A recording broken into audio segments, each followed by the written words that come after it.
Hello दोस्तों, welcome back to my channel craze for study. दोस्तों, आज के वीडियो में हम पढ़ने वाले हैं क्लास 6 का साइंस लेसन 7 हम आज स्टार्ट कर रहे हैं। इस चैप्टर का नाम है पेड़ पौधों की दुनिया। तो पहले हम इस चैप्टर में दिए गए मेन चीज़ों को पढ़ लेंगे, देन हम इस चैप्टर में दिए गए क्वेश्चन को सॉल्व करेंगे। क्वेश्चन हम अगले वीडियो में सॉल्व करेंगे। आज के वीडियो में हम सिर्फ इस चैप्टर को पढ़ेंगे। तो चलिए हम स्टार्ट करते हैं। हम स्टार्ट कर रहे हैं इस तालिका से, 7.1 में जो तालिका है उससे हम स्टार्ट कर रहे हैं। इस तालिका को हमें फिल करना है। पेड़ पौधे का नाम, तो यहाँ पे एक एग्जाम्पल देके बताया गया है। आम, पेड़ पौधों की ऊंचाई बहुत ऊंचा, हरा, कोमल, मोटा, कठोर। तो जैसा होता है उसमें हमें हाँ लिखना है। तने के आधार से, तने के ऊपर से, मतलब शाखाएं कहाँ से निकलती है? तने के ऊपर से निकलती है इसमें, आम के पेड़ में। तो यहाँ पे हाँ लिखा हुआ है।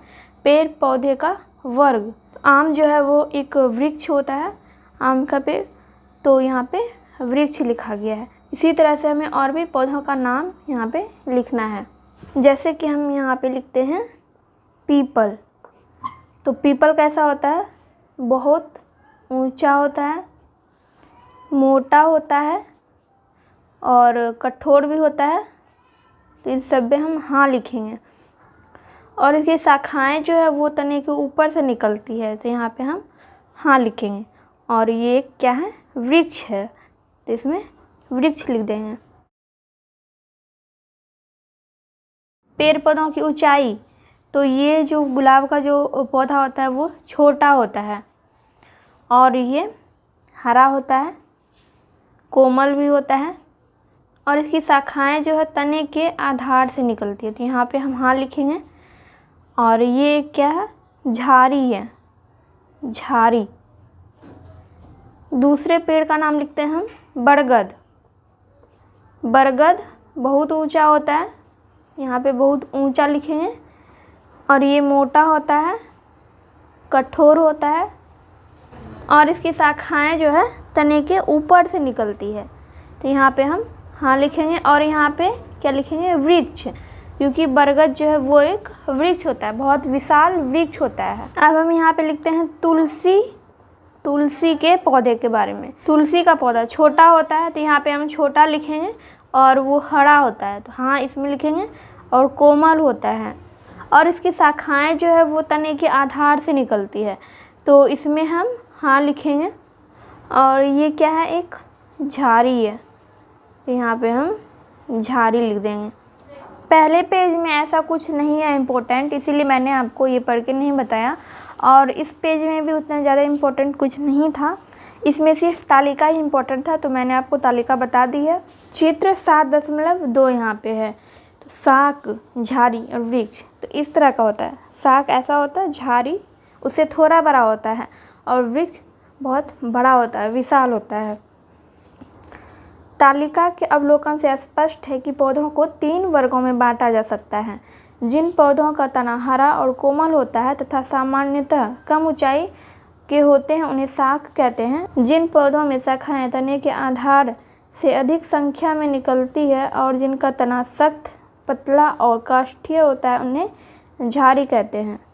जिन पौधों में तना सख्त, भूरी छाल वाला, मोटा होता है और जिनकी शाखाएं तने के ऊपरी भाग से निकलती हैं उन्हें वृक्ष कहते हैं। तने पर पत्तियों की जमावट, इसको हम विन्यास बोलते हैं।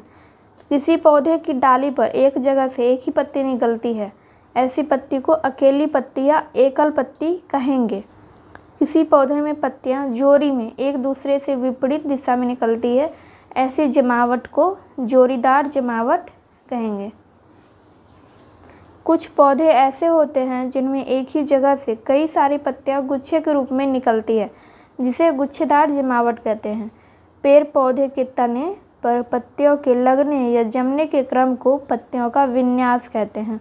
यहाँ पे एक सारणी दी गई है, 7.2 का एक सारणी है। तो यहाँ पे हम ऐसे पौधों का नाम लिखेंगे जिनकी पत्तियाँ जो है अलग अलग होती है। किसी की एकल पत्तियाँ होती है और किसी की जोड़ीदार पत्तियाँ होती है और किसी की गुच्छेदार पत्तियाँ होती हैं।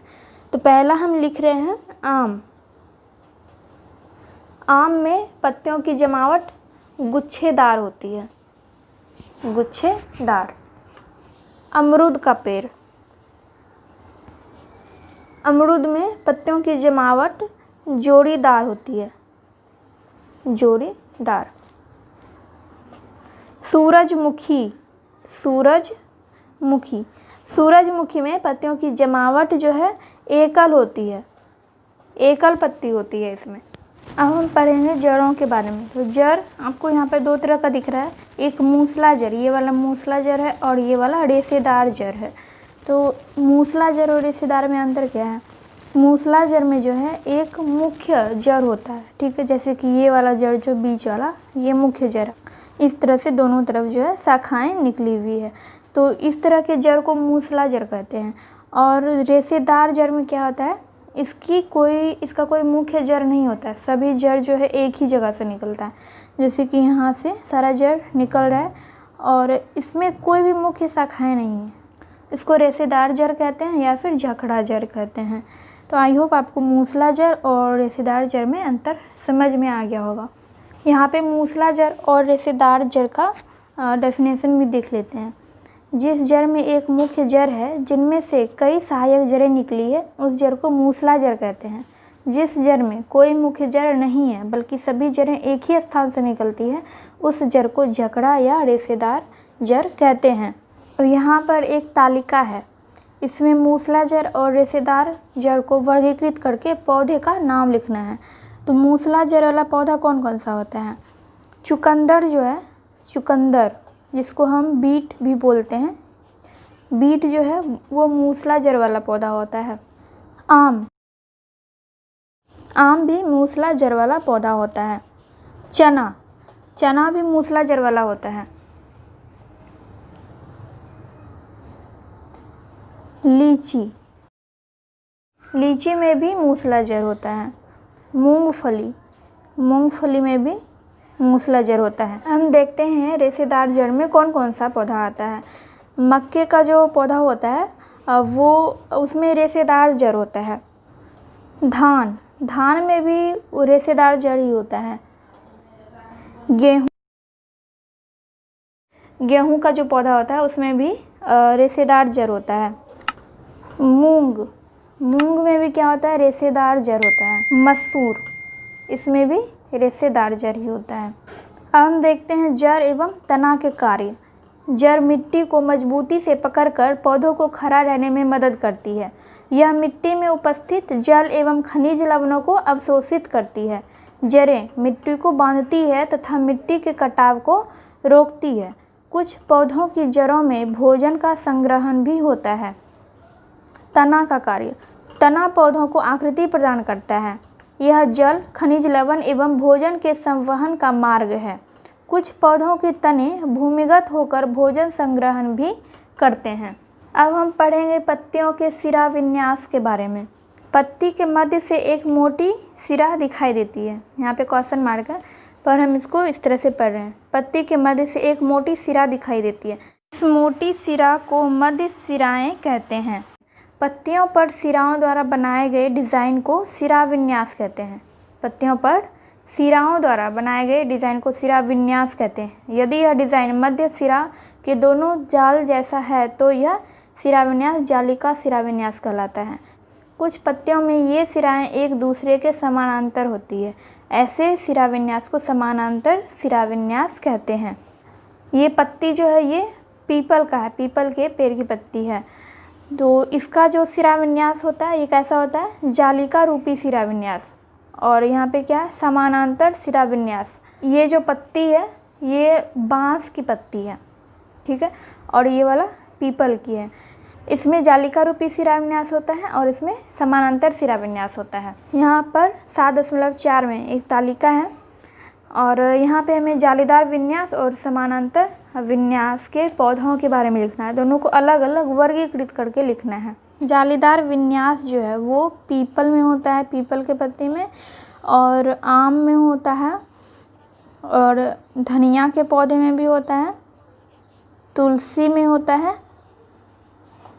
समानांतर विन्यास गेहूं में होता है और मक्के में होता है, धान में होता है और बांस के पत्ती में भी होता है।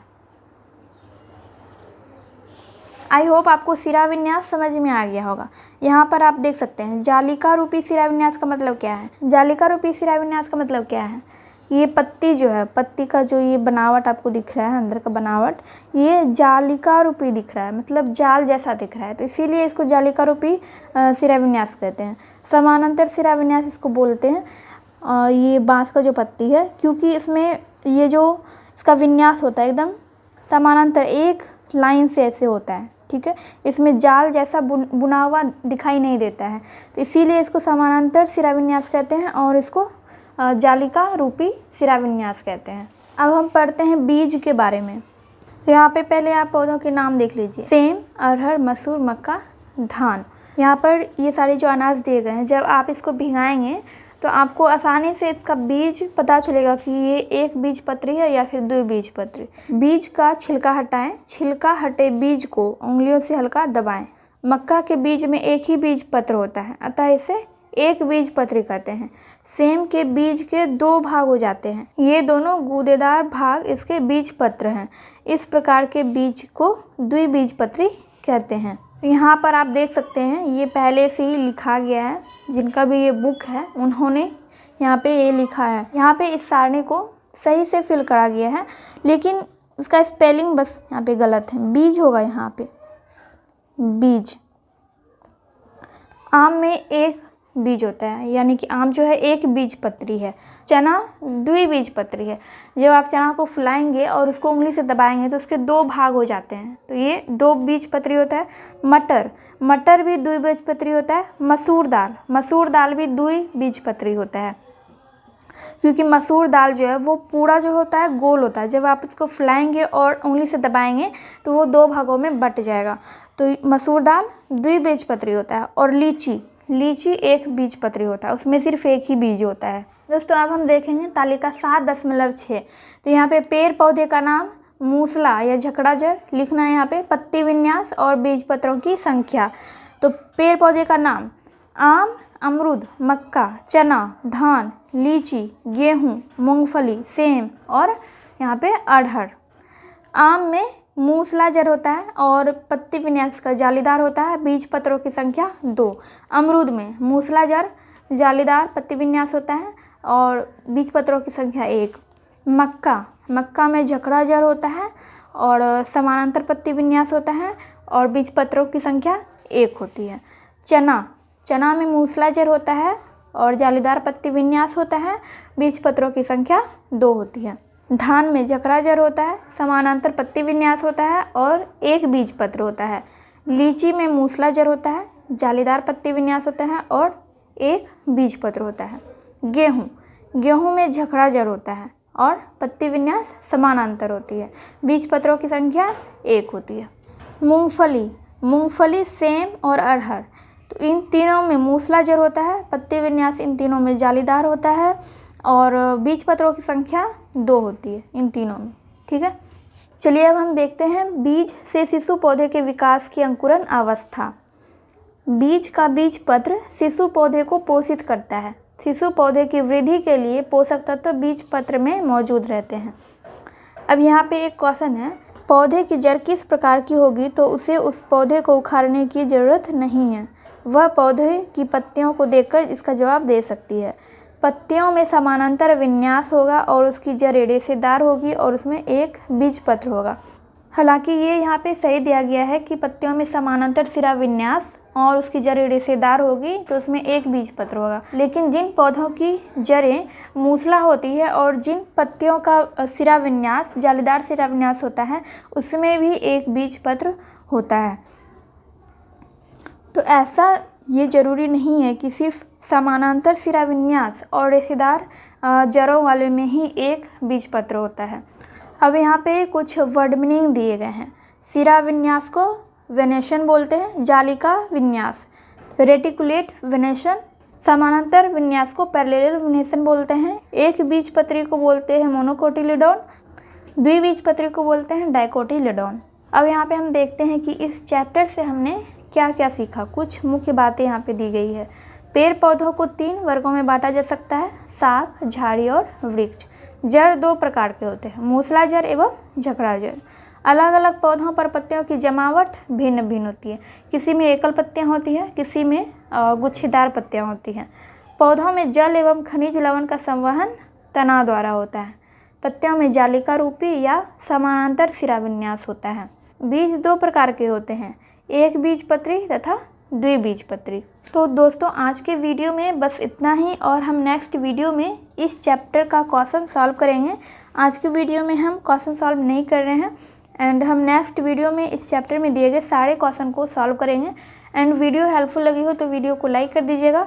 चैनल पे पहली बार आए हैं तो चैनल को सब्सक्राइब करना मत भूलिएगा, और साइड वाले बेल आइकन को भी प्रेस कर दीजिएगा ताकि मैं जब भी वीडियो अपलोड करूं तो उसका नोटिफिकेशन आपको मिल सके।